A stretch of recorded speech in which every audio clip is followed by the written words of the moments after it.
शुभ्रवस्त्रावृता या वीणावरदण्डमण्डितकरा या श्वेतपद्मासना या ब्रह्माच्युतशङ्करप्रभृतिभिर्दैवैः सदा वन्दिता सा मां पातु सरस्वती भगवती निःशेषजाड्यापहा शुक्लां ब्रह्मविचारसार परमाम् आद्यां जगद्व्यापिनीं वीणा पुस्तकधारिणीं भयनां जाढ्यान्धकारापहाम् हस्ते स्फाटिकमालिकां विदधतीं पद्मासने संस्थितां वन्दे तां परमेश्वरीं भगवतीं बुद्धिप्रदां शारदां बुद्धिप्रदां शारदाम्।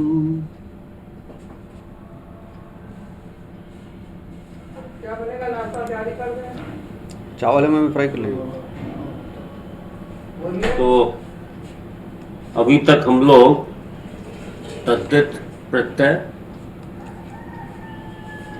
ऋजंत और ऋत्वम, ये 3 विषय अभी तक हम कर चुके हैं। इसमें से शायद ग्रह कार्य मैंने दिया था, ऋत्वम के विषय में कुछ ग्रह कार्य था, किसी ने किया है कि नहीं? ऋत्वम को जैसे नाकाणा जो बन जाता है उसके विषय में ग्रह कार्य दिया था। वृंदा जी कुछ किया है? हाँ मैं किया तो था सर, लेकिन अभी मैं रास्ते में हूँ सर, अभी तो कोई बात नहीं। अच्छा, आपने किया है वृंदा जी? वो पिछली क्लास में मैं आई नहीं थी पर अच्छा, पिछली क्लास में नहीं थी। अच्छा अच्छा अच्छा। हाँ, पर तो आप तो कर चुके हैं तो। तो कोविड के जो पृष्ठ संख्या 216 उसको निकालिए।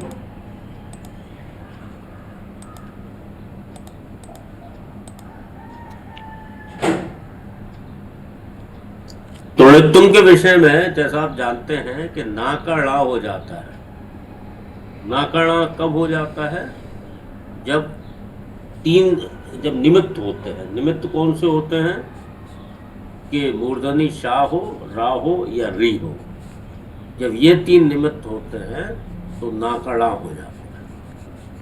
अब इन 3 निमित्त के तुरंत पश्चात ही ना हो सकता है और उसके बीच में कुछ और वर्ण भी हो सकते हैं।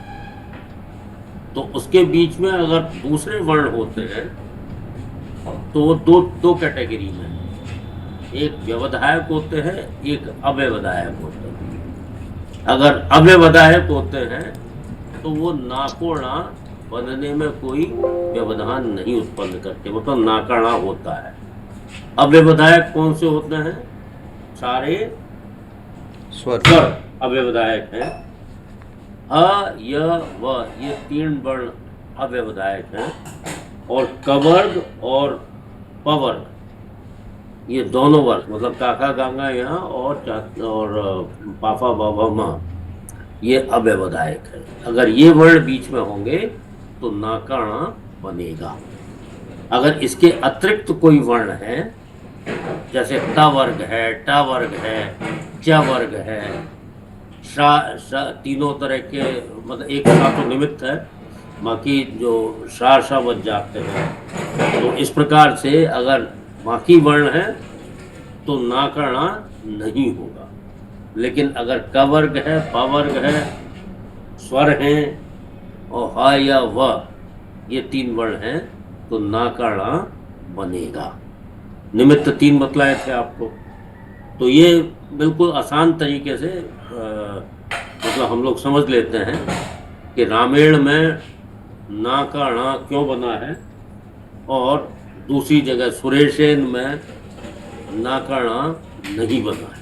सुरेशेन णा नहीं बना है क्योंकि श बीच में आ गया, इसलिए व्यवधान उत्पन्न हो गया।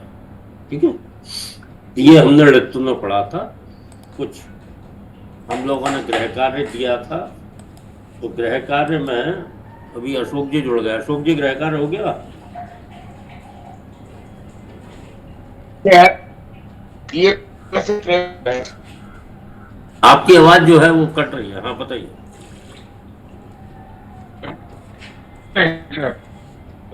मथुरा पहुंच रहे हैं सर। अच्छा अच्छा, रास्ते में। हाँ अच्छा, कोई बात नहीं, ठीक है। तो हाँ वृंदा जी, जो आपने 216 पृष्ठ खोला, 216, हाँ जी। है ना?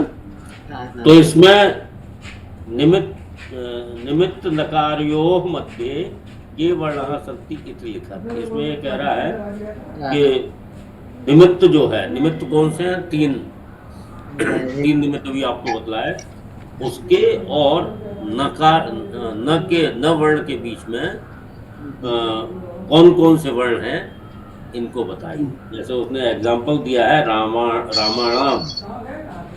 तो रामायणम के अंदर,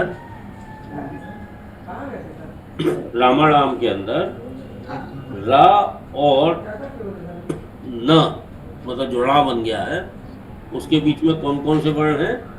रा के बीच, रा के बाद क्या आया? बड़ा आ, म और आ। ठीक है, उसके बाद ना है। तो इसी प्रकार से हमें देखना है कि जो निमित्त है रा, और या जो भी निमित्त है, उसके बीच में और ना के बीच में कौन कौन से वर्ण हैं, ये समझाने के लिए ये अभ्यास दिया गया है। सर्वेण, सर्वेण में क्या होगा? सर्वेण में एक तो वह है और ए है। तो ए सर्वेण में निमित्त कहाँ है? रा। सर्वेण का जो रे, पूरा विच्छेद, वर्ण विच्छेद वह में क्या होता है? वर सब मतलब ह या व हाँ भी अगर हो तो फिर वो निमित्त होगा। जी जी, क्योंकि इसके तो बीच में, निमित्त और ना के बीच में व और ई, वह ये दो ए, वर्ण आए। ए है, स्वर आ गया, ए है। अतः ईश्वर, ये इस इस कारण ये अणकार आ गया इसमें। इसलिए यह नाकड़ा हो गया है, क्योंकि ये व्यवधान उत्पन्न नहीं करते हैं। व और ए ये व्यवधान उत्पन्न नहीं करेंगे। क्रमीणाम, कृमिणाम में रेफांत के बाद मकार है और कृमि आ ईकार, है। ईकार, ईकार। ई, हाँ ई कार है। तो एक तो स्वर है और ये पवर्ग का है मकार। अतः वो तो निमित्त है, अव्यवधायक हो गए। या क के बाद री है तो री निमित्त है। उसके हाँ रे। बाद आ है, उसके बाद ई है, जो कि व्यवधायक नहीं है। तो हाँ इसलिए नाकड़ा बन गया है, इसलिए क्रमीणाम। हाँ। मृगाणाम। मृगाणाम में ऋकारांत के बाद ग है और आ है। हम्म, वे इस वजह से ये दोनों ही अव्यवधायक है। इस हम्म। कारण णकार बन गया। गा जो है का वर्ग का है, हाँ इसलिए हाँ, ग व्यवधायक। का वर्ग का है और हम्म, आ स्वर है इसलिए। जी। अगला भार वेणा। भार विना में रेफांत की, हाँ वह अ हम्म, अ व ई अ व ई, बहुत सुंदर। ई। तो ये तीन वर्ण आ गए हैं निमित्त हाँ और ना के बीच में। हाँ। अ व और ई, ये इनमें से कोई व्यवधायक नहीं है, इसलिए यहाँ कोई भी ना व्यवधायक बन गया। नहीं है। हाँ हम्म, वह तो असली है या वह तो आते ही आ सकते हैं। फिर हम्म, इसके अलावा एक ई जो है और ई दोनों ही स्वर है, इस जी, कारण णकार है। हम्म, पारायणम में य आ य और आया है। ये तीन भी अव्यवधायक है, क्योंकि हम्म। जैसे कि आ तो स्वर है, फिर यह तो य व में से एक है। ठीक फिर है। अब उसके शिवेंद्र कुमार बाद जी, आपने गृह कार्य कर लिया था ये लैक्टून का? शिवेंद्र जी, हाँ जी। हाँ, तो ये आगे के भ्रमणम, बराहाणाम, ये सब बतलाइए कि क्यों नहीं, क्यों मतलब रा का रा बन गया है, मतलब नमो निमित्त और नमः। ना के बीच में क्या क्या है। हाँ, नमो नमः भ्रमरणम। बोल। हाँ। इसमें ण के पहले माँ है, यानी कि आ है स्वर, और फिर माँ है, फिर आ है। तो ये कोई ये वो बाधा उत्पन्न नहीं करते, तो जी इसलिए ण हो गया है। जी जी जी। हाँ। वराहाणाम, हम्म इसमें आ है और हा है, हा हम्म। और आ है, ये तीनों भी कोई बाधा नहीं उत्पन्न करते हैं, जी तो ये उसका भी वरा नाकरड़ा हो गया है। जी जी। द्रव्य, हम्म इसमें आ है और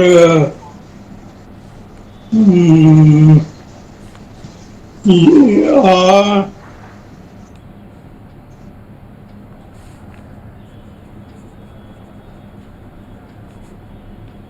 ये सारे व्यवधायिक कारण नहीं है, बाधा नहीं उत्पन्न करते हो गए, ये इसके लिए प्रणा हो गया है।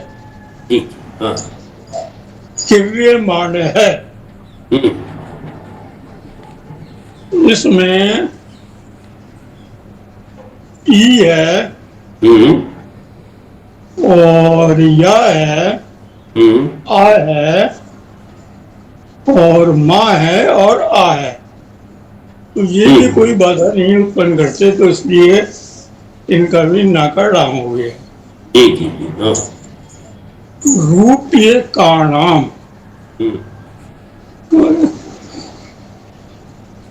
इसमें ऊ है और पा है, हम्म या है, आ है, का है और आ है, हम्म। तो ये भी कोई व्यवधा बाधा नहीं करते हैं, इसलिए इसलिए यहाँ ये भी नाकड़ नाकरड़ा रहा। है। बहुत सुंदर, बहुत सारी सही बतलाया आपने। अब अगली जो एक्सरसाइज है, दत्ताराम अशुद्ध रूपाणाम पुरतः शुद्धानि रूपाणी लिखा, जैसे राजा रामीन है ना, और राजा रामीन में ना से पहले क्या क्या है। न के पहले है ये ये आ है, रा है, माँ है और ए है, इनमें कोई बाधा नहीं उत्पन्न करता, इसलिए अहड़ा होना चाहिए ना का। रा होना चाहिए, राजा रामीन। नाम ये है चक्र वाका नाम। का नाम। चक्र इसमें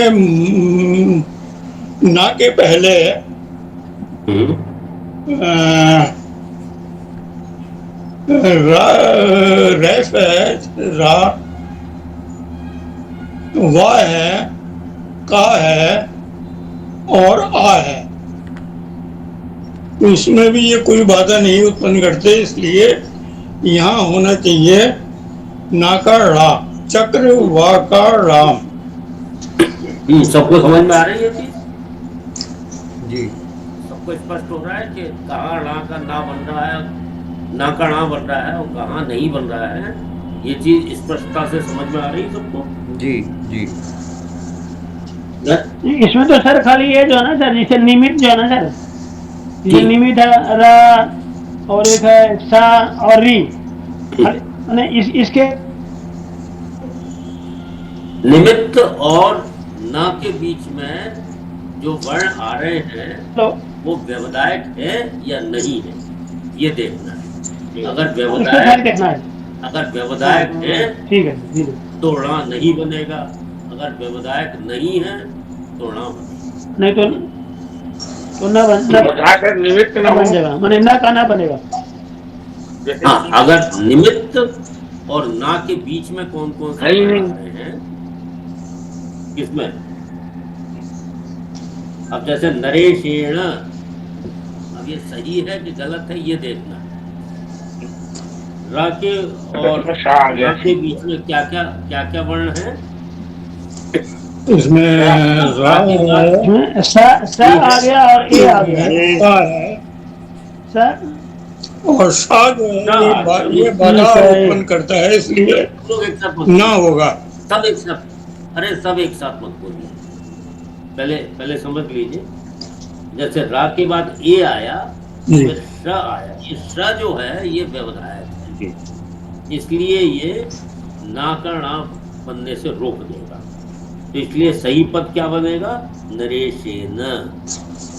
ठीक है, ये स जो है व्यवधायक है, क्योंकि ना तो ये का वर्ग है, ना पा वर्ग है, ना स्वर है, ना यावा ना आ या वा है, तो इसलिए यहाँ नरेशेन शुद्ध वर्ण बनेगा। ठीक है, हाँ, अब ट्राई कीजिए। महाकाणाम, महाकाणाम। वहा का राम, इसमें रा के पहले आ है, फिर हा है और का है, फिर आ है, तो इसमें भी कोई व्यवधाय उत्पन्न नहीं करता, तो इसमें भी वहा का हाँ, इसमें निमित्त नहीं है सर। इसमें निमित्त इसमें तो कोई नहीं, निमित्त है नहीं। इसमें तो कोई निमित्त ही नहीं बा का है। नाम होगा, तो इसमें इसलिए निमित्त इसमें नहीं है। और सर नहीं एक है, इसलिए ना बनने का प्रश्न ही नहीं है। ना ये बिल्कुल सही पकड़ा कि इसमें कोई निमित्त नहीं है, इसलिए वहां का नाम है। छठे में भी सर जब नहीं है, निमित्त छठे ही में नहीं है भी तो नहीं है नाकाराम सर। क्यों बनेगा? हाँ? अब इसमें है ही सर। हाँ, जब निमित्त ही नहीं है तो नाकाराम बनने का प्रश्न ही नहीं है, तो इसलिए वहां का नाम इस प्रकार से। तो इसमें कार का नाम, कार का नाम सही है कि नहीं? अब देखिए, हाँ, रा इसमें निमित्त कार नहीं का है, आराम हो जाएगा सर। क्योंकि यहाँ निमित्त है, रा निमित्त है, और बीच में अ, क और आ, ये तीन हैं जो कि अव्यवधायक है, व्यवधायक नहीं है, इसलिए कारका नाम इस प्रकार से हाँ, अगला बतलाइए। धर्म दर्शिणा। धर्म दक्षिणा, धर्म दक्षिणा, हम्म, तो इसमें जो आ है गया इसमें सर, राशि बात सा आ गया, तो सा तो व्यवधाय उत्पन्न करता है, तो इसलिए ना होगा। धर्म दक्षिणा। जी बिल्कुल सही। हाँ, आगे। आगे और कोई कर लेंगे? हाँ हाँ, जिसमें निमित्त नहीं है उसमें क्या होगा? इसमें भी जिसमें हम निमित्त निमित्त नहीं नहीं है उसमें छठे। क्या होगा? मैं सुन नहीं पाया। ना इसमें कोई कारण ही नहीं है, तो वहां णा कैसे बनेगा? ना ही रहेगा। ना रहे, मैंने कौन सा ना, मेरे को बोलने नहीं आता ना, इसलिए हमें नहीं पता। कौन सा बोलना नहीं आता? ना। नहीं, कौन एक होता है कि ऐसे एक घुमा के लिखते हैं, एक ऊपर से यू करके लिखते हैं, तो कौन सा होना चाहिए? डंडा वाला। ना कौन सा घुमा के लिखते हो आप? क्या डंडा वाला रहेगा या कौन सा रहेगा? बीच में कोई ना बोले। हाँ हाँ, ना, नकार, नकार। नकार मतलब ना, ता था दा था ना, तथा धन्ना। ठीक है, धन्यवाद सर।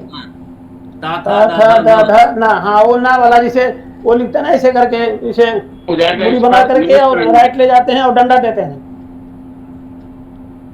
ना तो कैसे लिखते हैं तो पता है ना भाई। ना तो पता नहीं, वो दो ना है ना सर, वो तो दो ना कहाँ से हो गए? ना तो एक ही होता है। जी। एक ना है, एक और ना है, दो ना लिखते हैं। नहीं, कुछ कंफ्यूज कर रहे हैं आप।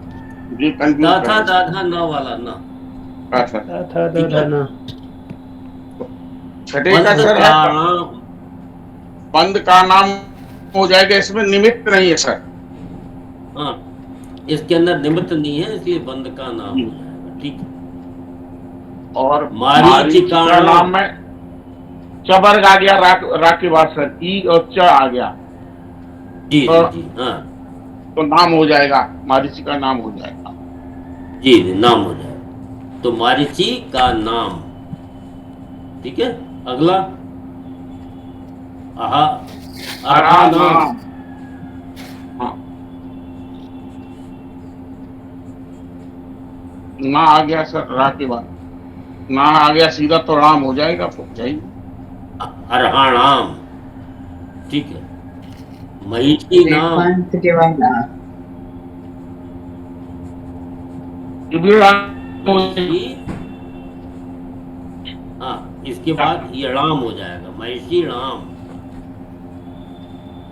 और बारिजेण,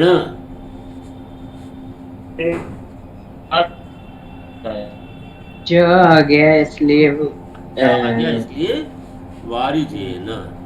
तो बड़ा सिंपल है, रत्तम जो है बहुत सिंपल है।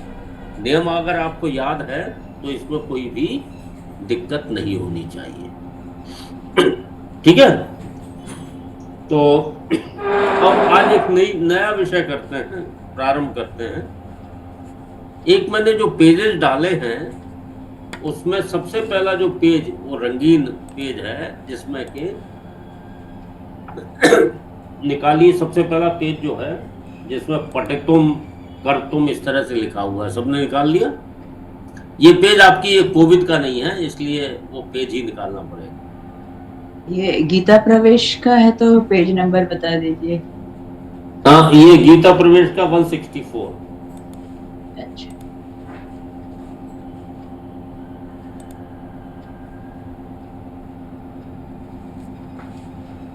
तो ये पेज सबने निकाल लिया जो मैंने डाला है ग्रुप में।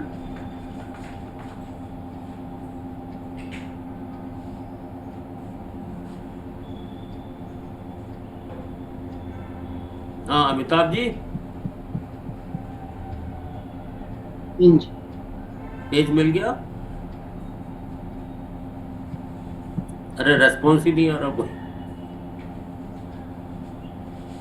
जी, मुझे तो मिल गया।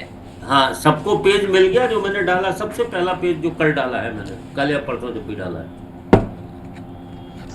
मिल गया आचार्य जी।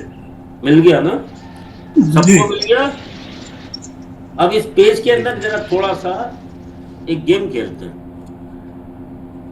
गेम ये है कि इस पेज के अंदर आप सब लोग ये बताएं कि उनकी जान पहचान के शब्द कौन है, मतलब जिन शब्दों को वो जानते हैं पहले से ही, जिन शब्दों को जानते हैं, केवल वो शब्द बतलाएं। चलिए शिवेंद्र अग्रवाल जी, आपसे प्रारंभ करते हैं। इन सब ये पहले अच्छा 2 मिनट में आप देख लीजिए पूरा कि किन किन शब्दों से आपकी जान पहचान है।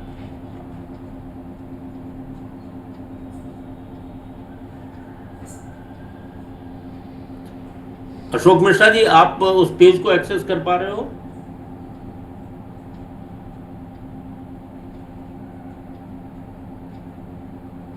अशोक जी? हाँ आचार्य जी, देख लिया। देख लिया। इसमें कौन कौन से ऐसे पद हैं जिनसे आपकी जान पहचान है? पठितुम, हैं? पठितुम, यही वाला पेज है ना? नहीं, पठितुम इस साइड के नहीं। और इसमें इच्छति, इच्छा, इच्छु, ये इस साइड में कॉलम नंबर 2, 3 और 4।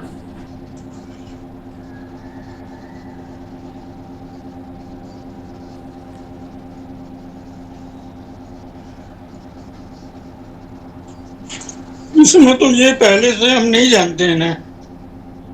नहीं, उसमें कुछ तो जैसे आपने नहीं सुना, जिज्ञासा नहीं सुना है कभी? जिज्ञासा नहीं, जिज्ञासा सुना है, पर हाँ, ये जो इसमें वर्ड लिखे हैं, जिगीषति, जिगीषा, नहीं ये कह रहे हैं, ये वर्ड तो बहुत सारे लिखे हैं, लेकिन इनमें से जान पहचान के शब्द कौन से हैं वो छांटने हैं। जैसे मुमुक्षा, ये नहीं जानते हो? मुमुक्षा, पिपासा, जिज्ञासा, जिज्ञासु, ये पद आप पहले से किसी न किसी रूप में जानते हैं। मुमुक्षु। ये पेज मेरे को तो मिला नहीं सर, किसमें डालते हैं सर?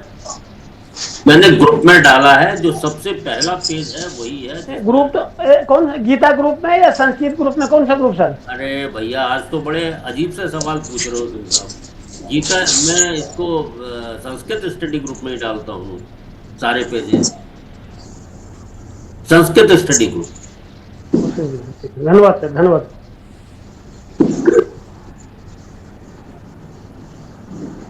तो इसमें अनेक पद ऐसे हैं जिनसे आपका परिचय है। जैसे मैंने बतलाया, मुमुक्षा, मुमुक्षु, पिपासा, जिज्ञासा, जिज्ञासु, तो अनेक पद ऐसे हैं। ये पद जो हैं वो सन प्रत्यांत हैं, मतलब सन जो प्रत्यय है वो इसके अंदर लगा हुआ है। ठीक है, तो सन प्रत्यय क्या है? ये इच्छार्थक है। सन प्रत्यय जो है वो इच्छा की तरफ इशारा करता है, जैसे हमारी किसी चीज की इच्छा है। और सन प्रत्यय से तीन तरह के पद बनते हैं। एक पद जो है वो क्रियावाची होता है, और दो पद जो है वो संज्ञावाची कृदंत होते हैं।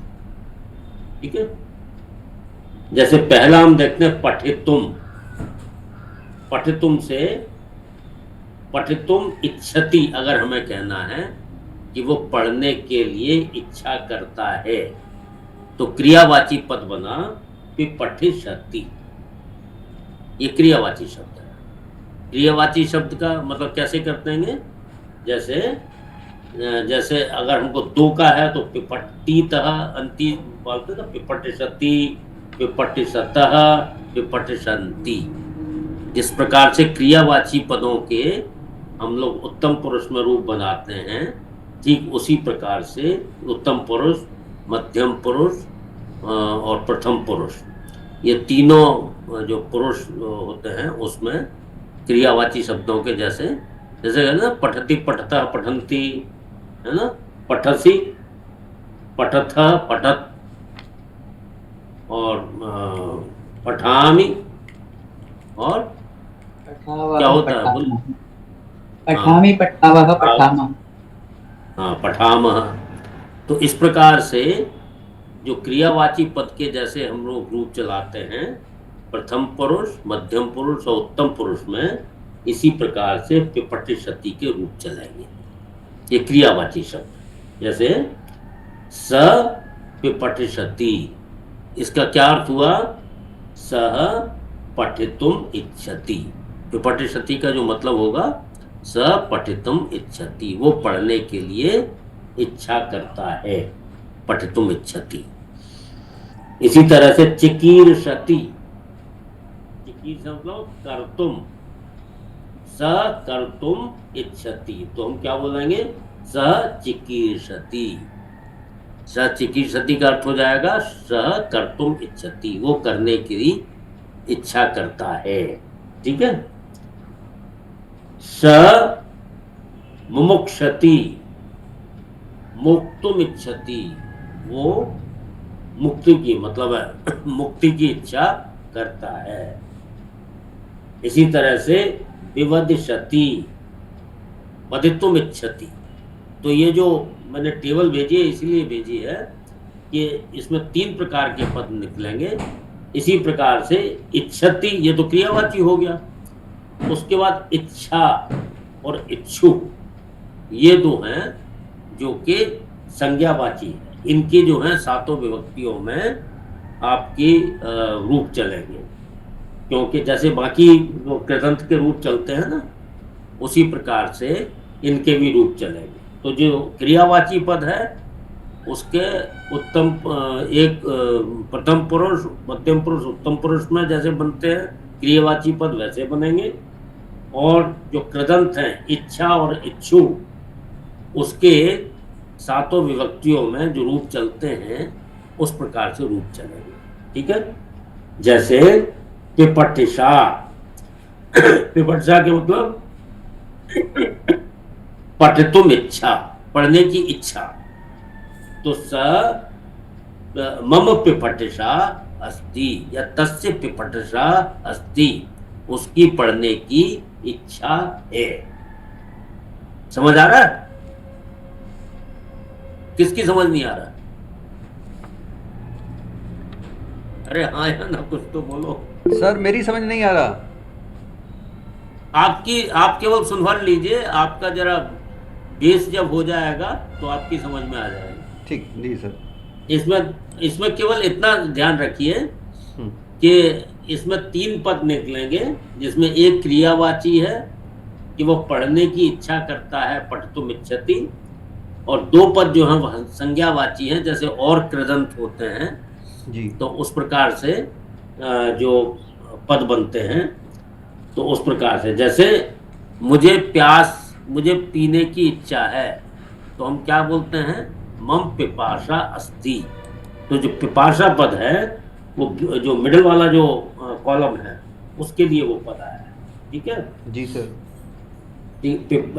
मुझे पीने की इच्छा है, जैसे मम पिपासा, ये इच्छार्थक है, जहाँ इच्छा है।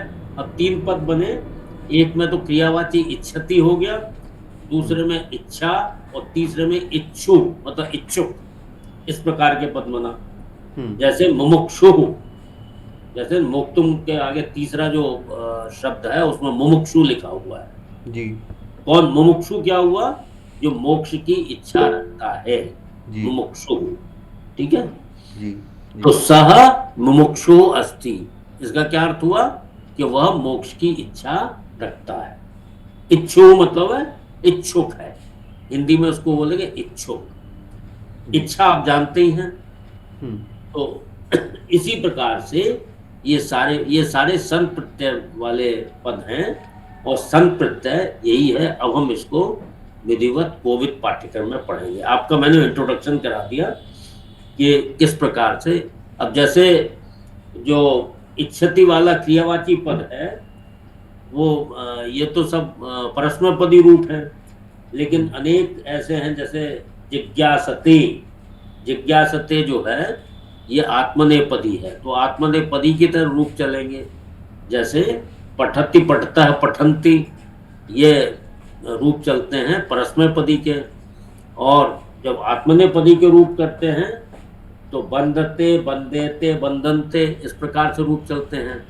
तो जब जिज्ञासते हो तो जिज्ञासते, जिज्ञासेते, जिज्ञासन्ते, इस प्रकार से रूप चले। ठीक है? गुरु जी, एक प्रश्न मैं पूछना चाहती हूँ। जो इच्छु का जो आपने बोला ना संज्ञावाची है, किसी एक का थोड़ा सा रूप बता सकते हैं? विपठिषु हो गया तो विपठिषु, तो वो इच्छुक है। सह विपठिषु अस्ति। तो द्विवचन में और बहुवचन में कैसे बनेगा? अच्छा, तो सह, जैसे स का क्या होगा द्विवचन में? तौ तौ। हाँ। हाँ, ये जो है विपठिषु, इसका द्विवचन बना लीजिए। द्विवचन के अंदर क्या होगा? उकारांत है। जो उकारांत है, जिसे साधुआ होता है। गुरु गुरु। हाँ, पिपठिषु अस्ति अस्तः। तौ पिपठिषु स्तः। और ते पिपठिष गुरु गुरु गुरुवः, शवः, पिपठिषवः। पिपठिषवः हो जाएगा। पिपठिषवः सन्ति। सन्ति। ठीक है? इस प्रकार से रूप बनना। तो खैर अब इसको विधिवत उसमें पढ़ते हैं कोविद की पाठ्यक्रम में। तो कोविद के पाठ्यक्रम में हम लोग, ये मैंने इसलिए डाल दिया था ताकि आपको पूरी तरह से स्पष्ट हो जाए कि किस तरह से पद बनते हैं। और बाकी जो हमने वो डाले हुए हैं, तन प्रत्यय का जो है वो पृष्ठ संख्या 100 पर आ जाएगी। 100 पृष्ठ संख्या 100, कोविद का 100वां पेज।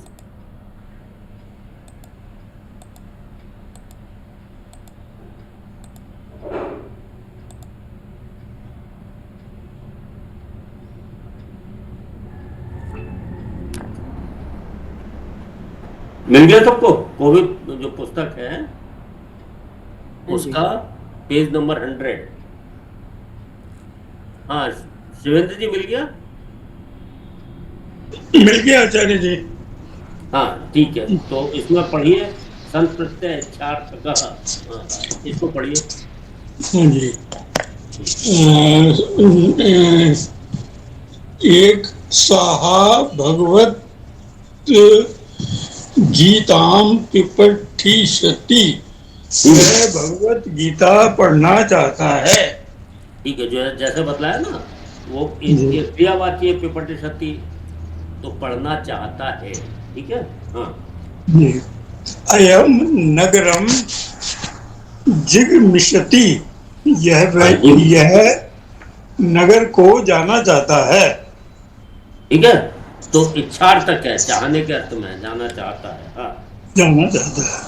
जी। ऊपर के वाक्यों में पढ़ना चाहता है, जाना चाहता है जैसे वाक्यांश हैं, जिनके लिए संस्कृत में क्रमशः पिपठिष्यति, जिगमिषति जैसे एक एक पद का प्रयोग होता है।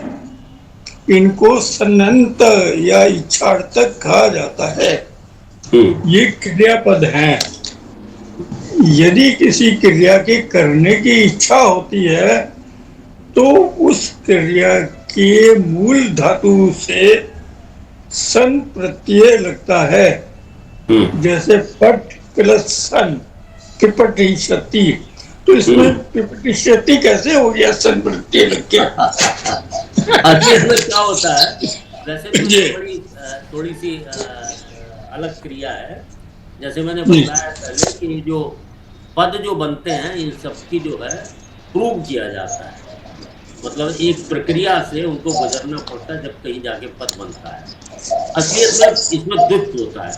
इसमें होगा पठ धन सन, इस तरह से ये बनेगा, द्वित्व होता है इसमें। सन प्रत्यय जहाँ हम लोग इस्तेमाल करते हैं, तो पठ धन सन, तो फिर उसके बाद एक कई सूत्र लगते हैं पाणिनि अष्टाध्यायी के, उन सूत्रों के द्वारा पिपठिष्यति इस तरह से रूप बन जाता है। जी। तो बिल्कुल चेंज हो गया। सन का मतलब वो तो कहीं दिखाई नहीं दे रहा सन। वो उसमें असलियत में जो अष्टाध्यायी जानते हैं थोड़ा बहुत, अष्टाध्यायी अपने आप में भी थोड़ा सा क्लिष्ट है। मैंने कुछ हद तक पढ़ी हुई है और मैं इनका मतलब वो बना सकता हूँ कि पट से कैसे पिपठिष्यति है। आई कैन डू इट, थोड़ा सा प्रयास करके मैं बता सकता हूँ, लेकिन वो थोड़ा सा दूर है। अभी जब आपकी इच्छा होगी और ईश्वर ने चाहा तो वो भी आपको पढ़ा दिया जाएगा, लेकिन अभी आप केवल इतना पढ़िए।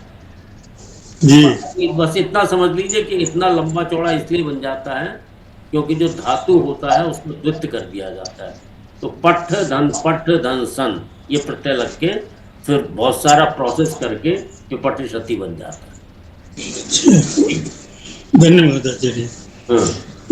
गम प्लस सन, जिगमिषति। सन प्रत्यय से केवल क्रियापद ही नहीं, कृदंत भी बनते हैं। पिपठिष्यति, पठितुम इच्छति, पढ़ना चाहता है, क्रियापद। पिपठिषा, पठितुम इच्छा, पढ़ने की चाह, कृदंत। पिपठिषुः, पठितुम इच्छुः, पढ़ने को इच्छुक, कृदंत। तो इसमें ये जो है सब, ये पिपठिष्या ये भी संज्ञा है। हाँ, ये संज्ञा की तरह ही इसके रूप चलेंगे। और पिपठिषु भी संज्ञा है। हाँ, ये भी संज्ञा है, उकारांत की तरह इसके रूप चलेंगे।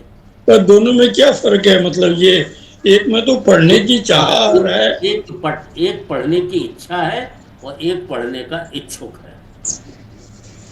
एक पढ़ने, जैसे एक पीने की इच्छा, मम पिपासा अस्ति, मुझे पीने की इच्छा है। अब कहेंगे सह पिपासुः अस्ति, वो पीने का इच्छुक है। तो एक में इच्छा है, एक में इच्छुक। एक ही चीज है दोनों। दोनों नहीं, इन दोनों के जब आप इसका प्रयोग करेंगे तो उसके भेद पता लगेंगे। जब उसमें एक्सरसाइज थोड़ी सी करेंगे, जब पढ़े हैं मतलब है, अर्थ एक होते हुए भी पढ़ने की इच्छा और पढ़ने का इच्छुक। पढ़ने का इच्छुक जो है कोई व्यक्ति है, और पढ़ने की, जैसे पढ़ने की मम पिपासा अस्ति, तो मेरी जो है पीने की इच्छा है, तो यहाँ षष्ठी लगा रहे हैं, मम पिपासा अस्ति। लेकिन जब हम कहेंगे सह पिपासु अस्ति, तो यहाँ प्रथमा लगा रहे हैं कि वह पढ़ने का इच्छुक है। ठीक है, उसकी पढ़ने की इच्छा है। देखिए आप दोनों वाक्यों में भेद देखिए, उसकी पढ़ने की इच्छा है, तस्य पिपासा अस्ति। ठीक है, और वह उसकी पीने की इच्छा है, वह पीने का इच्छुक है, तो यहाँ प्रथमा लगेगी। पिपासा की जगह क्या होगा, पिपासु, पिपासु अस्ति। वेद स्पष्ट हो गया। जब हम वाक्य बनाएंगे तो एक के अंदर षष्ठी का प्रयोग करेंगे, मम पिपासा अस्ति, मुझे पीने की इच्छा है, और मैं पीने का इच्छुक हूं, तो अहम पिपासु अस्मि। स्पष्ट हुआ शिवेंद्र जी? जब हम वाक्य बनाते हैं तो उसमें स्पष्टता आ जाती है जी। तो उसमें मतलब कौन सी विभक्ति लगेगी? सप्तमी। किसमें? पढ़ने को पीने का इच्छुक हूँ, पिपासु, तो इसमें तो प्रथमा ही लगेगी। प्रथमा लगेगी। हो, जैसे जिज्ञासु का समझिए, सह जिज्ञासु अस्ति, तो सह कौन सी? प्रथमा विभक्ति। और कहेंगे मम जिज्ञासा अस्ति, मेरी जिज्ञासा है, तो इसमें कौन सी लगी? षष्ठी विभक्ति। गुरुजी उसमें सप्तमी लग सकता है, तस्मिन इच्छा, तस्मिन पठिष्या। हाँ ठीक है, उसमें इच्छा है, ठीक है, लग सकता है। दोनों ही लग सकते हैं। हाँ, साधारणतया जो है, जो समझाने के लिए, जैसे मम जिज्ञासा अस्ति है ना, तो मम जिज्ञासा अस्ति मतलब मुझ में जिज्ञासा है। मयि जिज्ञासा अस्ति, और मैं जिज्ञासु हूँ, तो अहम जिज्ञासु अस्मि। वो तो ठीक है, मयि जिज्ञासा अस्ति नहीं बोल सकते। कैसे बोलोगे? मैं जिज्ञासु, तो आप मयि जिज्ञासा हो गया, तो मुझ में इच्छा है, उसमें इच्छा है, मयि नहीं। देखिए ऐसा होता है कि मुझ में जिज्ञासा है, जैसे अब मुझ में ही समझिए, मुझ में जिज्ञासा है। तो मुझ में जब आप कहेंगे तो संस्कृत में क्या बोलेंगे? मई। नहीं, मई तो असलियत में मम जो है लगेगा, मामा मेरी हो गई फिर ना, मेरी। मेरी जिज्ञासा है। तो थोड़ा हिंदी से संस्कृत से हिंदी ट्रांसलेशन में थोड़ा सा भेद आ जाता है। तो मम जिज्ञासा अस्ति, ये संस्कृत में शब्द। पर तस्मिन पिपठिषा अस्ति तो बोल सकते हैं ना? हाँ ठीक है, बोल सकते हैं तस्मिन पिपठिषा अस्ति। और तस्य पिपठिषा, जैसे तस्मिन बहुत इस तरह से कम इस्तेमाल होता है, लेकिन तस्य पिपठिषा अस्ति ये ठीक। सन प्रत्यांत से और भी कुछ कृदंत बनते हैं, पर उनका प्रयोग विरल होने के कारण यहाँ नहीं दिए जा रहे हैं। इमानी उदाहरण वाक्यानि परिशीलियत। सह भगवत गीता पिपठिष्यति, वह भगवत गीता पढ़ना चाहता है। त्वम इदम कार्यम चिकीर्षसि किम, क्या तुम इस कार्य को करना चाहते हो? चिकीर्षति मतलब कर्तुम इच्छति, ठीक है। तो ये मध्यम में करना चिकीर्षसि। जैसे एक श्लोक आप गीता में पढ़ते हैं, चिकीर्षो लोक संग्रहम, एक श्लोक है कि हर उसको मनुष्य को चिकीर्षु लोक संग्रह की इच्छा रखते हुए कार्य करना चाहिए, मतलब अपने स्वार्थ के लिए काम नहीं करना चाहिए। चिकीर्षु लोक संग्रहम, ये शायद मैं देखता हूँ 3रे अध्याय का 26वां श्लोक होना चाहिए। एक मिनट जरा देखता हूँ, आपको गीता से भी रिलेट करा देते हैं। तीसरे का 26 शायद, तीसरे का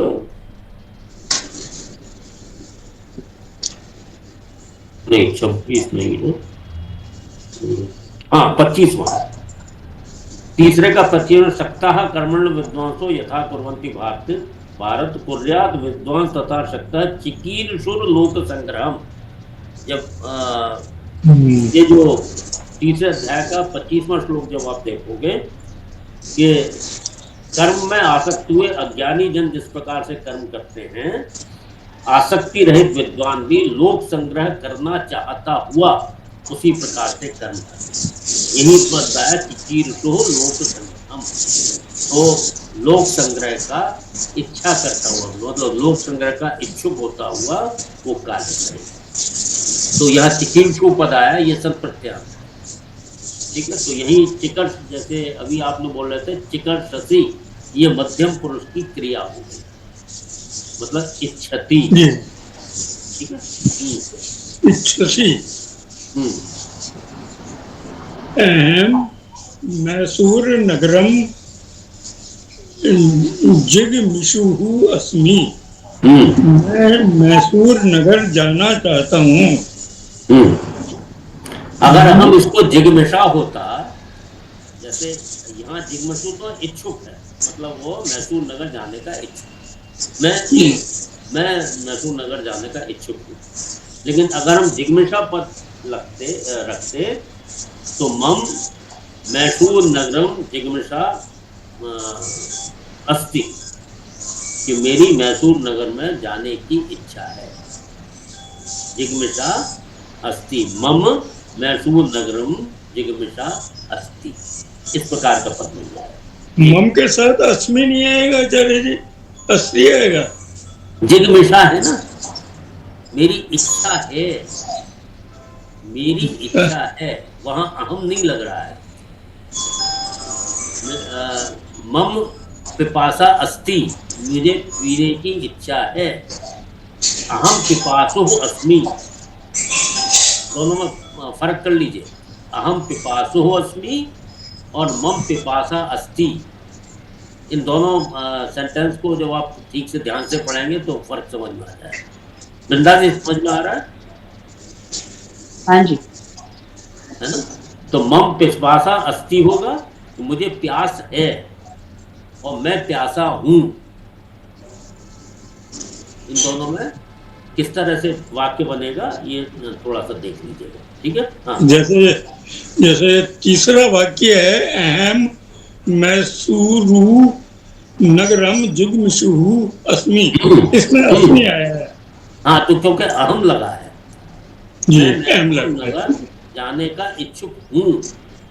और जब हम कहते हैं मुझे प्यास है, हूँ नहीं लग रहा है, मुझे प्यास है, मम पिपासा अस्ति। मुमुक्षवः सर्वे आदौ उपनिषदः गीतां ब्रह्मसूत्राणि च पिपठिषन्ति। मोक्ष चाहने वाले प्रारंभ में उपनिषद, गीता और ब्रह्म सूत्र पढ़ना चाहते हैं। जी। अल्सो अयम सदा सुषुप्सति उत्थित सुषुप्सति उत्थित चेत बुभुक्षते। इसमें सुषुप्सति 2 बार लिखा है। हाँ, वो 2 बार मिसप्रिंट है, एक बार काट दीजिए। एक बार करना। अलसः अयम अलसः सदा सुषुप्सति, सदा सोना चाहता है। ये आलसी मनुष्य जो है सदा सोना चाहता है, सुषुप्सति, सोने की मतलब है सोने की इच्छा करता है, सुषुप्सति पद बन गया, ठीक है। उत्थित चेत, और चेत बुभुक्षते, यदि उठ जाता है तो खाना चाहता है। तो आलसी मनुष्य वो सोना चाहता है, अगर उठ जाता है तो खाना चाहता है। हाँ, अहम उपहार मंदिरम जिगमिषुः क्षीरम क्षीरम पिपा सुसय सुच। मैं अल्पाहार ग्रह जाना चाहता हूँ ठीक है, तथा दूध पीना चाहता हूँ। क्षीरम पिपासु च। पिपासु च। हम्म, सह बाहुभ्यामेव नदीम तितीर्षति। वह दोनों भुजाओं से नदी पार करना चाहता है। विज्ञानस्य जिज्ञासा बहुनामस्ति किंतु धर्मस्य जिज्ञासा केषाञ्चिदेव अस्ति। विज्ञानो ज्ञान को केषाञ्चिदेव। विज्ञान को जानने की इच्छा बहुतों की है, लेकिन धर्म को जानने की इच्छा बहुत कम लोगों की है। अध्ययनांतरम न्यायवादी बुभुक्षु अस्मि। मैं अध्ययन के बाद न्यायवादी बनना चाहता हूँ। ममापि अस्मिन् विषये किंचित विवक्षा अस्ति। इस विषय में मेरी भी कुछ कहने की इच्छा है। देखिए यहाँ जो आप पूछ रहे थे ना, यहाँ स्पष्ट है मम अपि, यहाँ मम शब्द है, सृष्टि लगी हुई है, और यहाँ विवक्षा बोला है। तो मम अपि जैसे बाकी सब हटा दीजिए, तो मम विवक्षा अस्ति, ठीक है। तो मम सृष्टि के साथ यहाँ इस प्रकार से वाक्य बनेगा, ठीक। ऊपर लिखित वाक्यों में स्थूल रूप से लिखे गए पद इच्छार्थक सनंत अनंत है। इनका निम्नलिखित प्रकार विग्रह किया जा सकता है। पठिष्यति, पठितुम इच्छति। चिकीर्षति, कर्तुम इच्छति। जिगमिषुः, गन्तुम इच्छुः। मुमुक्षवः, मोक्तुम इच्छवः। सुषुप्सति, स्वप्तुम इच्छति। पिपठिष्यन्ति, पठितुम इच्छन्ति। ये प्लूरल हो गया। हाँ, जैसे बताया ना, पिपठिष्यति, पिपठिष्यतः, पिपठिष्यन्ति, तो ये प्लूरल हो गया जी। बुभुक्षते भोक्तुम, इसका हो गया भोक्तुम इच्छति जी। जिगमिषुः, गन्तुम इच्छुः। पिपासुः, पातुम इच्छुः। तितीर्षति, तरितुम इच्छति। जिज्ञासा, ज्ञातुम इच्छा। तो जिज्ञासा होगी ज्ञातुम इच्छा, और जानने की इच्छा है। जानने की इच्छा। और जैसे जिज्ञासु तो क्या बोलेंगे, ज्ञातिम इच्छुः, मतलब जानने का इच्छुक है। यहाँ जानने की इच्छा है, वहाँ जानने का इच्छुक है। ये आचार्य जी, ये सन प्रत्यय थोड़ा ये डिफिकल्ट है। ये कोई डिफिकल्ट नहीं है, कोई डिफिकल्ट नहीं है। जिस हिसाब से आपको बताया गया है, जैसे क्लास के बाद केवल 20 मिनट 15-20 मिनट उसको दोबारा देखेंगे तो सब क्लियर हो जाएगा। आपको जो है बिल्कुल सरल करके सुपाच्य रूप में आपको बताया जा रहा है, ठीक है। ठीक है, थोड़ा अभ्यास कर लेते हैं। अब थोड़ा अभ्यास कर लेते हैं, उससे और स्पष्टता आ जाएगी। अभ्यास इसका है प्रश्न संख्या 103। अस्तु ये और कोई कर ले आचार्य जी? हाँ, और कोई कर लेते हैं। हाँ हाँ मैं कर लूंगा, मैं करता हूँ। हाँ, सिंह साहब कर लेंगे। हाँ सर। उधर ये तीसरा वाला जो प्रश्न संख्या 103 पर, हाँ सर। हाँ सर, 103 पर है। उदाहरण रिक्त स्थान पूर्यत। हाँ सर। उदाहरणानुसार रिक्त स्थानम पुर्यत। पिपत जैसे पिपथिषु पठितुम इच्छो। पिपथि सति पठितुम इच्छति। ये जिग्मिषु हाँ गंतुम इच्छु। जिग्मस्यति माने ये हुआ जिगिषितुम इच्छति। नहीं, गंतुम इच्छति। ओ गंतुम इच्छति, गंतुम इच्छति। हाँ हाँ, जिगमिषति। हाँ, गंतुम जैसे इच्छति। जिगमिषु में गंतुम इच्छु है, और यहाँ जिगमिषित क्रियापद बन गया तो गंतुम इच्छति। गंतुम इच्छति, हाँ गंतुम इच्छति। हाँ हम्म, उसके बाद में यह चिकीर्षु तो कर्तुम इच्छो। चिकोर्षति तो कर्तुम इच्छति। बहुत सुंदर। हाँ, आगे। दितसु दातुम इच्छु। दिश्यति तो दातुम इच्छति। बिल्कुल। विजिगिषु विजेतुम इच्छु।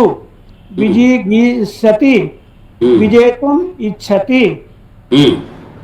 तो जिघांसवः हन्तुम इच्छावः तो जिघांसन्ति हन्तुम इच्छन्ति। क्यों ये बहुवचन है सर, तो उसमें इच्छन्ति आ जाएगा सर। इच्छन्ति, हाँ बहुवचन हो। इच्छन्ति, हाँ। इसे इप्सवः आप्तुम इच्छवः तो इच्छन्ति आप्तुम इच्छन्ति। विवक्षवः वक्तुम इच्छवः विवक्षन्ति तो वक्तुम इच्छन्ति। इच्छन्ति, हाँ। बुभुषवः भवितुम इच्छवः बुभुषन्ति तो भवितुम इच्छन्ति। बहुत सुंदर। तो इस प्रकार से उन्होंने उदाहरण के अनुसार मतलब क्या किस तरह से उसका विग्रह वाक्य बनेगा वो उन्होंने बतलाया। अगली एक्सरसाइज कौन करेंगे? हाँ, वृंदा जी आप ट्राई कर लीजिए अगली। हाँ जी, विवक्षा वक्तुम इच्छा, जिगमिषा गंतुम इच्छा, तितिक्षा तरितुम इच्छा, शुश्रूषा श्रोतुम इच्छा, बुभुषा भवितुम इच्छा, चिकीर्षा कर्तुम इच्छा। और करूं कोई अन्य करेगा? नहीं, वो पूरा कर दीजिए, छोटा छोटा ही है। जिज्ञासा ज्ञातुम इच्छा, जिगीषा जेतुम इच्छा, दिदृक्षा द्रष्टुम इच्छा, पिपासा पातुम इच्छा, मुमुक्षा मोक्तुम इच्छा। बहुत सुंदर। क्यों अब मुश्किल लग रहा है क्या शिवेंद्र जी? पहले किया होगा आचार्य जी, को समझना पड़ेगा। हाँ ठीक है, नहीं वो समझ आ जाएगा, कोई ज्यादा वो नहीं। जो उदाहरण दिया है, उदाहरण देख के तो आराम से कर सकते हैं। हाँ, तो पर अगर उदाहरण नहीं दिया हो, खाली प्रश्न में आ रहा हो तो मुश्किल है थोड़ा। ठीक है, थोड़ा सा देखिए असलियत में क्या है। ये केवल इंट्रोडक्शन भर है कि सत प्रत्यय होता है, उसके इस तरह के रूप बनते हैं, इस तरह से उसका प्रयोग होता है। केवल इतना भर आपको बताया जा रहा है, बहुत ज्यादा डिटेल में अभी नहीं जा सकते इस स्टेज। जी आचार्य जी, यदि जो कोविड का जो है प्रश्न पत्र पिछली बार का अगर कोई ग्रुप में आ जाए तो थोड़ा सा गाइडेंस के लिए अच्छा रहेगा। नहीं, वो करवाएंगे। पहले कोर्स तो पूरा कर लीजिए, तो वो करवा देंगे। वो तो हम हर बार करवाते ही हैं, और उसको करवाएंगे, पहले पूरा कर लीजिए। हाँ, अब जैसे उदाहरण द्वितीय तृतीय जब पद लिखा था, जैसे कर्तुम इच्छति, चिकीर्षति, चिकीर्षा, चिकीर्षो, ये तीनों पद जैसे बनाते हैं, एक क्रियावाची है और दोनों जो बाकी दो जो हैं वो संज्ञावाची हैं। ठीक उसी तरह से ग्रहीतुम इच्छति, जिघ्रक्षति, तो सीधा सा बना देना जिघ्रषा, जिघ्रषु। ये जो एक्सरसाइज है, अत्तुम इच्छति, जिगत सती, जिगत सा, जिगत सुह। इस प्रकार से आप बनाइए। कौन बनाएंगे? ट्राई कीजिए, कोई दिक्कत नहीं। हाँ ट्राई, लेकिन सर ये स्पेशल धातु है सर। हाँ? ये सर स्पेशल धातु लगता है, स्पेशल इसमें ये अलग तरह का। धातु तो स्पेशल नहीं है, प्रत्यय स्पेशल है। हाँ तो प्रत्यय जो है ये सन, केवल ये समझ लीजिए कि कोई सन प्रत्यय होता है, वो इच्छार्थक होता है और इस तरह के पद बनते हैं। एक क्रियावाची पद बनता है और दो संज्ञावाची पद बनते हैं। एक इच्छति के रूप में होता है, एक इच्छा के रूप में होता है, एक इच्छुक के रूप में होता है। बस इतनी बात अगर आप समझ लेते हैं तो अभी के लिए सन प्रत्यय काफी। ठीक है? अच्छा हाँ सर, ये पढ़ता हूँ सर। इसे गृहीतुम इच्छति, जिगृह छति, जिगृसा, जिगृसु, अत्तुम इच्छति, अत्तुम इच्छति, जिघासति, जिघेरसा, जिगत्सति, जिगत्सति, जिघत्सति, जिघ्रसा, जिघ्रसु। हाँ। उसके बाद में जेतुम इच्छति, जिगीषति, जिगीषा, जिगीषु। हाँ, जिगीषाः, जिगीषुः, जिगीषुः। प्रष्टुम इच्छति, पिपृच्छति, इधर प्रष्टुषा, प्रपक्षिषा, हाँ, पिपृच्छा, पिपक्षिषा, हाँ, पिपृच्छु, पिपृच्छु। तरितुम इच्छति, तितिर्षति, तितिर्षा, तितिर्षु। आप्तुम इच्छति, इप्सति, इप्सरसा, इप्सा, इप्सा, इप्सा, ईप्सा बल्कि ईप्सा, इप्सु, ईप्सु, बड़ा ये इप्सुः, ईप्सु, ईप्सा, इप्सुः। ईप्सु। लेखितुम इच्छति, लेखिष्यति, लेखिसा, लिलिखिषा, लिलिखिसा और लिलिखिसु, लिलिखिषु, हाँ। लिलिखिसु। हंतुम इच्छति, जिघांसति, जिघांसा, जिघंसु, जिघांसु, हाँ। जिघांसु, हाँ जिघांसु। पठितुम इच्छति, पिपठिसति, पिफटसा, पिफटसु। उसमें रक्षितुम इच्छति, रिरक्षिसति, रिरिच्छिसा, रिरिच्छिसुः। बहुत सुंदर। तो इस प्रकार के पद बनते हैं। बस इस स्टेज पर आप इतना ही देख लीजिए कि इस प्रकार के अगर पद कहीं दिखाई दे जाएं तो उनसे आप विचलित ना हो। ये संप्रत्यांत पद होते हैं और इनका इच्छार्थक, इच्छा के अर्थ में प्रयोग किया जाता है। ठीक है? तो आज समय तो है अभी, मैं इसलिए इसमें दो पढ़ाना चाहता था। अलंकार को भी थोड़ा इंट्रोड्यूस करना चाहता था। तो अलंकार केवल इंट्रोडक्शन आज कर लेते हैं बचे हुए समय में, और बाकी अलंकार का जो पार्ट है वो अगले सत्र में हम ले लेंगे। मुझे अगले 2 सत्र में ये पूरी जो व्याकरण पोर्शन है कोविद का वो समाप्त हो जाएगा। उसके बाद जो सुभाषितम पोर्शन और काव्य कथा जो है वो वाले पोर्शन ले लेंगे। इस प्रकार से आपका और अन्वय और बाकी जो संस्कृत ग्रंथ हैं और संस्कृत तो जो वांग्मय परिचय है वो आप स्वयं पढ़ लीजिए। सरल संस्कृत में लिखा हुआ है कि कौन कौन से ग्रंथ हैं, कौन कौन से किस प्रकार के ग्रंथ होते हैं। पद्यात्मक होते हैं, गद्यात्मक होते हैं, चंपू होते हैं। चंपू मतलब जिसमें गद्य पद्य दोनों मिला होता है। और कौन कौन से उसके लेखक हैं, ये इत्यादि जो है, ये 6ठे और 7वें पार्ट जो है हर अध्याय हर पाठ में, उसको आप स्वयं पढ़ लीजिए। वो केवल इंफॉर्मेटिव है कि आपको ये इंफॉर्मेशन दी जा रही है कि ये विद्वान हुआ करते थे इस विषय के और उन्होंने ये इन ग्रंथों की रचना की है। ये केवल इंफॉर्मेशन भर है। इसमें से थोड़े से प्रश्न आ जाते हैं तो ये सरल संस्कृत में लिखे हुए हैं, तो आप स्वयं इनको छठा और सातवां पोर्शन हर पाठ का वो आप स्वयं कर लीजिए। तीसरा, चौथा और पांचवा ये जब ग्रामर पूरी हो जाएगी तो उसके बाद में करा दूंगा, ठीक है। अब हम चलते हैं पृष्ठ संख्या, मैंने ढेर सारे डाल दिए थे हमारे सक्सेना साहब ने।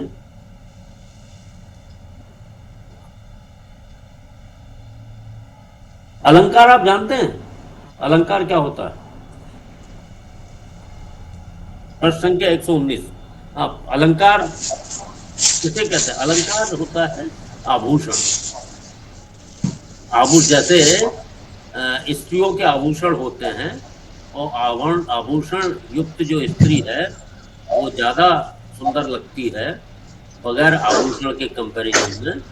उसी प्रकार से जो आभूषण युक्त, अलंकार युक्त जो भाषा है उसका सौंदर्य बढ़ जाता है, इसीलिए हम लोग अलंकार का इस्तेमाल करते हैं। तो अलंकार का मतलब है कि ये भाषा का आभूषण है, भाषा का सौंदर्य बढ़ाने के लिए आवाज बहुत आ रही है सर, आवाज बहुत आ रही है। क्यों आ रही है? वही सब तो बंद है। हाँ, तो हाँ, पढ़ना शुरू कीजिए अमिताभ जायसवाल जी, प्रश्न संख्या 119। जी सर। ये आपको आसानी से समझ में आएगा जी। विशेष विषय, थोड़ा सा क्लिष्ट है। हाँ जी। विशेष विषयाः अलंकाराः। अब तक हम संस्कृत में प्रयुक्त विविध शब्द व प्रत्ययों को सामान्यतया जान चुके हैं। इन विविध प्रकार के सुंदर शब्दों तथा शब्द निर्मितियों से भाषा 1 सेकंड सर, 120। हाँ, भाषा परिपूर्ण तथा परिष्कृत हुई है। शब्द कैसे परस्पर अन्वित होते हैं? शब्दों के अर्थ में कैसी सूक्ष्मता यानी बारीकी निहित है? इनकी परख के लिए संस्कृत साहित्य में एक अलग शास्त्र है, अलंकार शास्त्र, यानी काव्य शास्त्र, काव्य या अलंकारों का शास्त्र। अच्छा, यानी अलंकार शास्त्र और काव्य शास्त्र दोनों उसके नाम हैं। अब हम अलंकारों का परिचय प्राप्त करने का प्रयास करें। संस्कृत में रामायण, महाभारत, रघुवंश, शकुंतला तथा ऐसे ही और ग्रंथ हैं जो साहित्यिक रचनाएं हैं। हम जब इन्हें पढ़ते हैं हमें अवर्णनीय आनंद आता है। आनंद को दूसरे शब्दों में चमत्कार कहते हैं।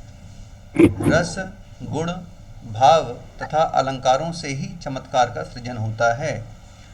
इनके रहने पर ही काव्य मनोहारी होता है। इनमें से केवल अलंकारों का अध्ययन हम यहाँ करेंगे। जैसे आभूषण शरीर की शोभा बढ़ाते हैं, वैसे ही अलंकार काव्य की। अलंकार दो प्रकार के होते हैं, एक शब्दालंकार यानी शब्दों पर निर्भर अलंकार, दूसरा अर्थालंकार यानी अर्थ विषयक अलंकार। पहला शब्दालंकार यानी शब्द विषयक अलंकार। शब्दालंकारों में शब्द ही महत्वपूर्ण होते हैं। एक, जब किसी रचना यानी गद्य या पद्य में कोई एक व्यंजन या कई व्यंजन एक बार ही पुनरावृत्त होते हैं तो उसे छेकानुप्रासः कहते हैं। और तो छेकानुप्रासः जो है ये अलंकार का नाम है जी। तो छेकानुप्रास जो अलंकार है उसकी क्या विशेषता है कि उसमें जो कोई व्यंजन या व्यंजनों का समूह वो एक बार ही पुनरावृत्त होता है। जैसे जो पहला वाला जो एग्जांपल दिया है, शारदा शारदाम्बोज बदना बदनाम्बुजे।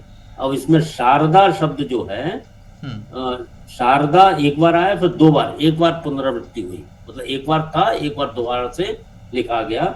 बदना भी बदना बदनाम्बुजे, तो बदना बदना भी एक बार ही पुनरावृत्ति हुई, एक बार ही मतलब दो बार आया, एक बार था, एक बार पुनरावृत्ति हुई। तो दो बार जो शब्द आते हैं, इस प्रकार का जो गद्य या पद्य होता है उसका, उस अलंकार का नाम है छेकानुप्रासः अलंकार। ठीक है जी। तो और दूसरा, एक या कई व्यंजन जब अनेक बार पुनरावृत्त होते हैं तो उसे वृत्त्यनुप्रासः कहते हैं। तो प्रत्यनुप्रासः भी अलंकार का नाम है। जो दूसरा इसमें जो दिया हुआ है, तब स्तन्यम मन्ये धरण धर कन्ये, तो यहाँ जो है ये जो न और या न्य पद जो है वो 2 बार इस्तेमाल हो रहा है। तो एक या कई व्यंजन जब अनेक बार धरण धर कन्ये, यहाँ कन्ये के अंदर भी न और ये इस्तेमाल हो रहा है। तो न और य का इस्तेमाल कई बार हो रहा है। स्तन्यम में हो रहा है, मन्ये में हो रहा है और कन्ये में हो रहा है ना। तो ये एक या कई व्यंजन जब अनेक बार पुनरावृत्त होते हैं, कई बार पुनरावृत्त होते हैं, तो उसको बोलते हैं प्रत्यनुप्रासः अलंकार। ठीक है जी सर। तीसरा, जब कोई व्यंजन समूह एक ही क्रम में पुनरावृत्त होता है अलग अलग अर्थ में, तो उसे यमक कहते हैं। अब ये शब्दालंकार। तीसरा जो सेंटेंस है वो यमक का है। जैसे सरस्वती, सरस्वती मतलब शारदा, सरस्वती जो माँ है, जो देवी है ज्ञान और विद्या की, सरस्वती प्रसादम में स्थितम चित्त सरस्वती। अब देखिए एक ही सरस्वती शब्द यहाँ इस्तेमाल हुआ है जी। अब ये लेकिन अर्थ दूसरा हो गया है। जो पहली सरस्वती है वो शारदा के लिए है जो देवी है, और दूसरी चित्त सरस्वती, तो चित्त रूपी सर का अर्थ होता है सरोवर। अच्छा। सर जो होता है उसका अर्थ होता है सरोवर। तो चित्त सरस्वती, चित्त रूपी सरोवर का यह अर्थ आता है। और दूसरी लाइन है सरस्वती। स्वती का अर्थ जो होता है मंगल भावना के लिए स्वती होता है, मंगल हुआ या सुंदर। तो सरस्वती मतलब मंगल सरोवर, मतलब सरस्वती जब साथ साथ लिखा गया तो सरस्वती जो शारदा मतलब भगवती सरस्वती का अर्थ हो गया, और जब अलग अलग क्या सरस्वती मतलब जो मंगल सरोवर है, जो सुंदर सरोवर है। कुरुक्षेत्र सरस्वती। तो यहाँ जब यमकम मतलब यमक जो अलंकार है, जब कोई व्यंजन समूह एक ही क्रम में पुनरावृत्त हो रहा है और साथ में उसके अनेक अर्थ हो रहे हैं। जैसे सरस्वती जब साथ साथ लिखा गया तो उसका अर्थ शारदा हुआ, माँ सरस्वती हुई जी। और जब सर और स्वती अलग अलग कर दिया तो सर का अर्थ हो गया सरोवर और स्वती का मतलब हो गया मंगलदायक सरोवर कह सकते हैं, सुंदर सरोवर कह सकते हैं। जब इस प्रकार से अलंकार इस प्रकार से जब शब्दों का होता है, मतलब इसमें 2 चीजें होगी। एक ही शब्दों का समूह, एक ही व्यंजन या व्यंजनों का समूह, उसकी कई अनेक बार पुनरावृत्ति हो रही है, और उस व्यंजन का जो समूह है उसके अलग अलग अर्थ हो रहे हैं। जैसे सरस्वती और सरस्वती इन दोनों के अलग अलग अर्थ होते हैं, तो इसको हम कहते हैं यमकम अलंकार। ठीक है जी जी। तो शब्दालंकार के ये ही कई सुपरिचित भेद हैं। तो सारे एग्जाम्पल तो खैर हो गए। फिर अर्थालंकार। अर्थालंकार में शब्द की अपेक्षा अर्थ ही मुख्य होता है। इसके अनेकानेक भेद होते हैं, उनमें से कुछ यहाँ दिए जा रहे हैं। पहला, उपमा अलंकार, यानी उपमा अलंकार। सारे अलंकारों में यह सबसे अधिक महत्वपूर्ण है। जब किसी एक या एकाधिक साधारण धर्म के कारण किसी वस्तु की कोई दूसरी वस्तु से तुलना की जाती है तो उसे उपमालंकार कहते हैं। जैसे मुखम चंद्रः इव सुंदरम, यानी मुख चंद्रमा की तरह सुंदर है। इस अलंकार में 4 तत्व होते हैं। उपमेयम यानी वर्ण्य विषय। इस उदाहरण में मुखम यानी जिसका विवरण किया जा रहा है उसको उपमेयम कहेंगे।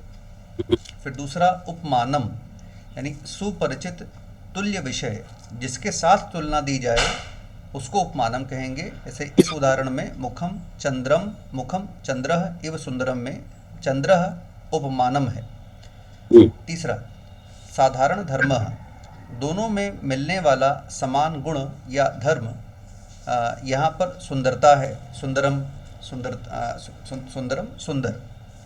तो और चौथा है उपमा वाचकम, यानी सादृश्यवाचक शब्द, जैसे इस उदाहरण का इव। तो देखिए वो सेंटेंस था मुखम चंद्रः इव सुंदरम, तो इव जो पद है, शब्द है, वह उपमा वाचकम शब्द है। तो इव यानी उपमा अलंकार को बताने के लिए यह अति महत्वपूर्ण सूचक है। यथा, वत, सदृश आदि भी उपमावाचक हैं। जिसमें ये चारों तत्व पाए जाते हैं उसे विशेषतया पूर्णोपमा कहते हैं। अन्यथा एक तत्व न होने पर लुप्तोपमा कहते हैं। ये किसी पुस्तक पूर्वोत्तम उपमा लिखे, पूर्ण होना चाहिए, पूर्णोत्तमा। जी सर। तो अगर पूर्वोपमा लिखा है तो उसको ठीक कर लीजिए, पूर्णोत्तमा उपमा। हाँ जी ठीक है जी। तो इसमें जो उपमा अलंकार के अंदर ये चार चीजें होती हैं, चार तत्व होते हैं। जैसे एक उपमेयम, जैसे मुखम चंद्रः इव सुंदरम, तो इसमें मुखम जो है उपमेयम है, जो वर्ण विषय है, जिसका वर्णन किया जा रहा है वो विषय है। दूसरा है चंद्रः, किससे तुलना की जा रही है? चंद्रमा से तुलना की जा रही है, मुख की, तो उसको बोलते हैं उपमानम। चंद्र जो है इसमें उपमानम है। और किस चीज की तुलना की जा रही है? सुंदरता की तुलना की जा रही है जी। तो साधारण धर्म जो है वो सुंदरम, ये साधारण धर्म हो गया। फिर उसके बाद इव शब्द बच गया। इव का इव मतलब है ये इस उदाहरण का जो इव शब्द जो है वो उपमा वाचकम है, की तरह। इव मतलब की तरह, मुख चंद्रमा की तरह सुंदर है, तो ये उपमा वाचकम। तो इस प्रकार से ये चार तत्व उसके अंदर होते हैं, जिसमें ये चारों तत्व होते हैं उसको पूर्णो उपमा कहते हैं। और इसमें से कई बार जो अगला अभी हम सुना रहे हैं, इसमें से एक आध तत्व अगर गायब हो जाता है तो उसको लुप्तोपमा कहते हैं। जैसे वाणी सुधा इव अस्ति, अब इसके अंदर वाणी सुधा, वाणी अमृत तुल्य है। अब इसके अंदर जो साधारण धर्म है सुखकर, अमृत के समान सुखकर है, तो साधारण धर्म सुखकर जो है उसका उल्लेख नहीं है जी। एक चीज जो है, एक इसमें जो साधारण धर्म जो है, जो चार तत्व थे, कौन से? उपमेयम, उपमानम, साधारण धर्म और उपमावाचकम। ये चार तत्व में से साधारण धर्म जो है इसके अंदर स्पष्ट रूप से नहीं दिखाया गया है, इसलिए हम इसको बोलते हैं लुप्तोपमा अलंकार। जी। तो इस प्रकार से ये बस इतना ही इसके अंदर है। आगे के जो वाक्य हाँ पढ़ दीजिए एक बार तो स्पष्ट हो जाए। जी। जैसे वाणी सुधा जी, ये इस सरस्वती का अर्थ बता दीजिए। क्षेत्र कुरुक्षेत्र सरस्वती में उस सरस्वती अभी बताते, पहले इसको हो जाने दीजिए। जी। तो जैसे वाणी सुधा एव अस्ति, यानी वाणी अमृत तुल्य, ब्रैकेट में सुखकर है। तो यहाँ साधारण धर्म सुखकर का उल्लेख न होने से यह लुप्तोपमा है। यहाँ उपमा अलंकार के कुछ उदाहरण दिए जाते हैं, उनसे उपमा अलंकार की विशेषताओं को समझिए। तो चार उदाहरण हैं। पहला, कृष्णः मेघवत श्यामलः, इसमें उपमानम है मेघः, उपमेयम है कृष्णः, वाचकम है वत, और साधारण धर्म है श्यामलत्वम। स्पष्ट हो गया। जी। ये चारों तत्व जो हैं, उपमानम मतलब जिससे उपमा दी जा रही है मेघ, उपमेयम कृष्ण, जिसकी उपमा जिसकी उपमा की जा रही है वो कृष्ण है, उपमेयम। वाचकम वत, जैसे ऊपर लिखा हुआ है अनेक शब्द हैं, यथावत सदृश, ये भी उपमा वाचक हैं।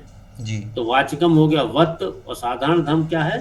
श्यामलत्वम, जो श्यामलता है, जो काला कलर होता है, श्यामल जो होता है उस। हाँ जी। फिर दूसरा उदाहरण, अभिमन्यु अपि शूरः यथा अर्जुनः।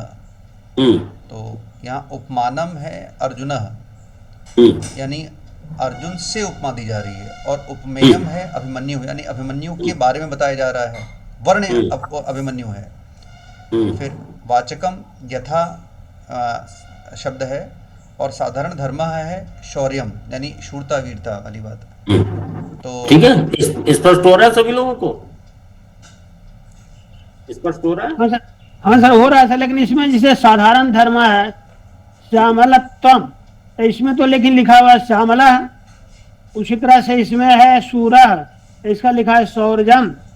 हाँ, तो जैसे होता ना श्यामलत्वम श्यामलता, शौर्यम शौर्यता हिंदी में, तो वो जो साधारण धर्म है वो क्या है? शौर्यता है, सूरवीरता है, और श्यामलता जो है वो साधारण धर्म है पहले वाले में। यहाँ मतलब ये तद्धित प्रत्यय का प्रयोग हुआ है कहाँ? हाँ ठीक है सर, हाँ ठीक है, कोमलत्वम श्यामलत्वम, हाँ ठीक है ठीक है जी। हाँ आगे। फिर तीसरा उदाहरण है कुंभकर्ण ताल वृक्ष इव आसीत। यहाँ पर उपमानम है ताल वृक्ष, कुंभकर्ण है उपमेयम, यानी कुंभकर्ण के बारे में बात कही जा रही है। वाचकम है इव, और साधारण धर्म है औन्नत्यम, औन्नत्य ऊंचाई। अच्छा, यानी कुंभकर्ण ताल वृक्ष के जैसा ऊंचा था, बहुत लंबा था हाइट में। ठीक। फिर एषः नृपः कर्ण सदृशः, यहाँ उपमानम है कर्ण, उपमेयम है नृपः, और एक सेकंड, वाचकः है सदृशः, साधारण धर्म है दानशीलता। तो तृतीय व चतुर्थ उदाहरण में साधारण धर्म का उल्लेख नहीं है, इसका अनुमान लगाया जाना चाहिए। ठीक है। अच्छा। तीसरे और चौथे में साधारण धर्म का, जैसे तीसरे में औन्नत्यम ऊंचाई, इसका उल्लेख नहीं है। कुंभकर्ण ताल वृक्ष इव आसीत, तो ताल वृक्ष के समान ऊंचा था। औन्नत्यम जो है साधारण धर्म उसमें नहीं दिखाया गया है, तो ये लुप्तोपमा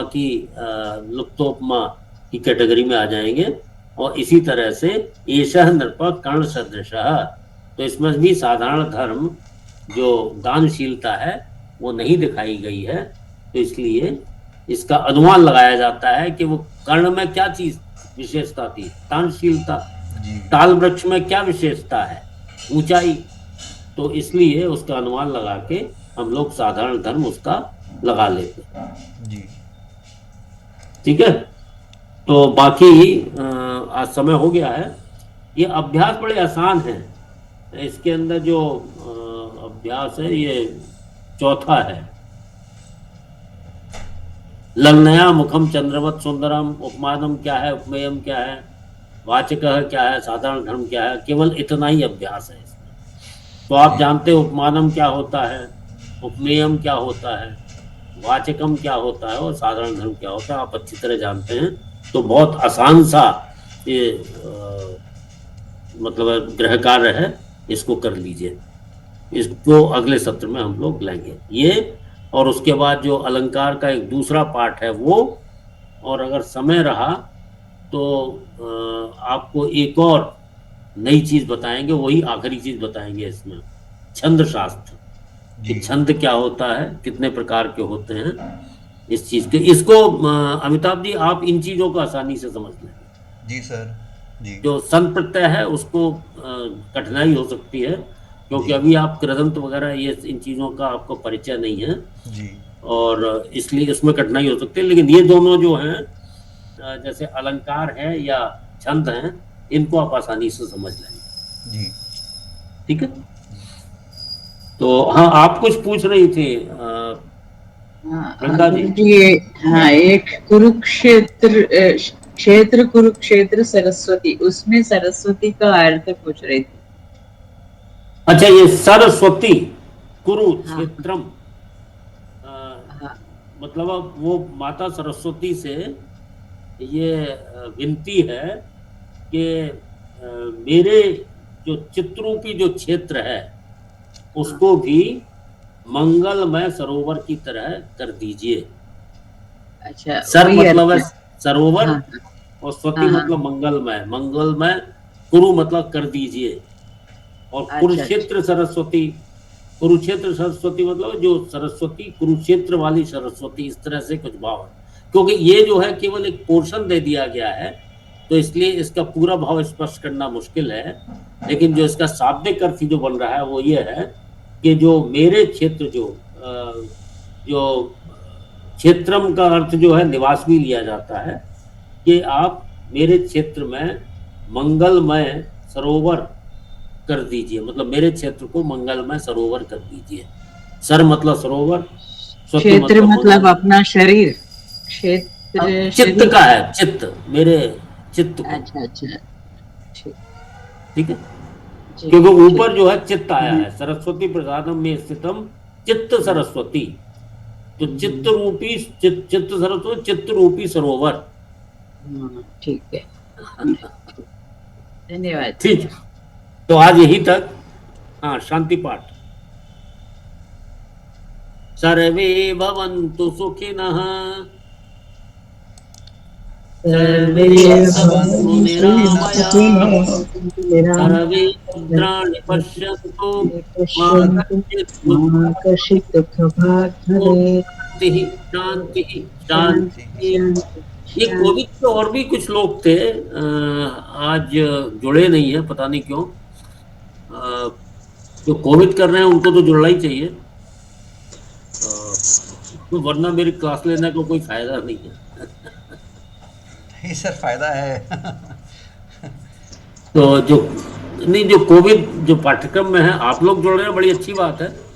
लेकिन जो कोविड पाठ्यक्रम में जिसको एग्जाम देना है, उन लोगों को अवश्य जुड़ना चाहिए। जी आज वो तो खैर जुड़ नहीं पाए थे, हमारे मिश्रा जी, जी। वो शायद ट्रांजिट में थे, बीच में जुड़े थे। लेकिन जो भी कोविड का परीक्षा लेना चाहते हैं, उनके लिए आवश्यक है कि वो इस कक्षा से जुड़ें, क्योंकि इस कक्षा के लिए चलाने के लिए मुझे भी काफी परिश्रम करना पड़ता है। जी चलिए ठीक है, सर्वेभ्यो नमो नमः। तो सर कुंभकर्ण को जो ग्रीक से यदि जी, वो तार से जो कंपेयर किया है तो अतिशयोक्ति नहीं है सर? कौन सी? वो कुंभकर्ण को जो तार के पेड़ से जो कंपेयर किया है, हाँ, तो ताड़ का पेड़ कोई बहुत बड़ा नहीं क्यों इतना सर? नहीं जो था। साल साल उपमा उपमा उपमा दिया गया है, अतिशयोक्ति उपमा भी आपको अगले सत्र में पढ़ा दी जाएगी, फिर समझ में आ जाएगा। ठीक है, अतिशयोक्ति भी होती है, और वो आपको श्लेष अलंकार, अतिशयोक्ति अलंकार, ये सारी चीजें अगले सत्र में हम लेंगे। ठीक है, हाँ, धन्यवाद सर। क्योंकि कुंभकर्ण काफी ऊंचा था, हो सकता है ताल वृक्ष से भी ऊपर ऊंचा हो। तो सर वो 40-50 फीट का होता है सर वो? हाँ हाँ, तो वो कुंभकर्ण को आप क्या समझते हैं? जो रामायण सीरियल था, उसमें कुंभकर्ण जमीन पर खड़ा होता था, और रावण जो है वो दूसरी तीसरी मंजिल पर खड़ा होकर उससे बात करता था। नहीं तो सर खाना कैसे खाता होगा सर? जमीन में जो है जिस खाना रखेगा तो 50 फीट ऊपर कैसे खाना खाएगा? अरे उसका हाथ भी उतना लंबा होगा, उसमें क्या दिक्कत है? चलिए ठीक है, धन्यवाद सर। धन्यवाद जी। नमो नमः। ठीक, नमो नमः।